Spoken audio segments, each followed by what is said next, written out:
Des engins garés, des hommes en repos, d'autres qui sillonnent les artères de la ville d'un Cotin. Pas besoin d'un dessin pour comprendre que les choses ont repris le cours normal dans cette ville qui a été agitée durant les dernières heures. Ce n'est certainement pas l'artillerie lourde, mais c'est grâce à ce déploiement exceptionnel que le mouvement d'humeur et les émeutes qui ont suivi ont été stoppés net dans la ville d'un Cotin. Aujourd'hui, la vie a donc repris son cours normal. Les activités également vont bon train. Ceux qui hier tiraient le diable par la queue peuvent à nouveau sourire. Ça fait très longtemps, plus de 30 ans que je suis en Cotin. On a toujours eu des grèves en Cotin, mais on n'avait jamais atteint ce niveau. C'était vraiment apocalyptique. On a vécu quelque chose d'horrible. Nos enfants, il y a des enfants qui n'ont jamais suivi les bruits d'armes, mais ça tirait partout dans les rues. Dieu merci, nous sommes très contents que les choses soient en train de revenir dans la norme, mais ça n'a pas été facile ce qu'on a traversé ces jours. La ville est debout, les gens rentrent dans leurs occupations. Avec ce que nous avons vécu, nous sommes très heureux de voir que la ville reprend son cours normal. Toutes les activités ont recommencé de bon train. Les boutiques sont ouvertes. Vous-même vous constatez, les anti-émeutes qui étaient là ne sont plus là. Comme vous constatez, nous sommes très contents. Devant un guichet, des ouvriers s'agglutinent pour toucher leur paie du mois. On apprend que ce paiement a été anticipé pour apaiser les cœurs. C'est fort de cette paie retrouvée que le sous-préfet de Cotin a autorisé la reprise des activités. Dans un communiqué signé le 5 février, Mathieu Nebassi rassure que toutes les dispositions sont prises pour garantir la sécurité des personnes ainsi que celle de leurs biens.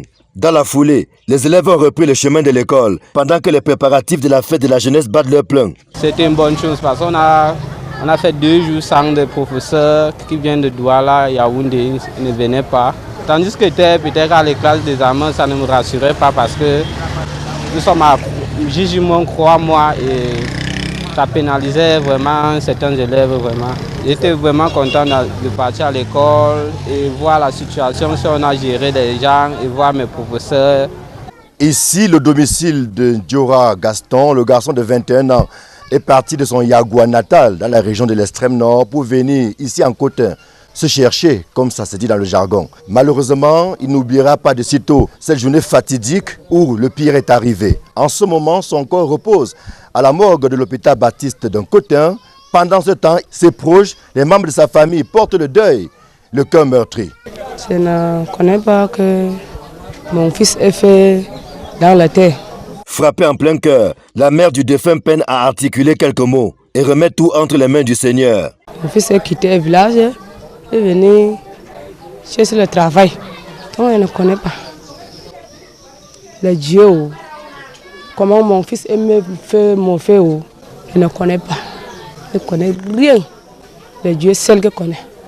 Non loin de l'usine d'un Cotin, les marques visibles de ce que quelque chose de pas normal s'est passé ici, des plantations dévastées telles qu'on peut le voir, canne à sucre brûlé, un spectacle désolant qui laisse penser que Cotin a vécu des moments difficiles. L'apaisement n'est pas encore à l'ordre du jour. Au contraire, on en est à faire le bilan de ces émeutes qui ne se sont pas seulement déroulées au centre-ville, mais également dans les plantations.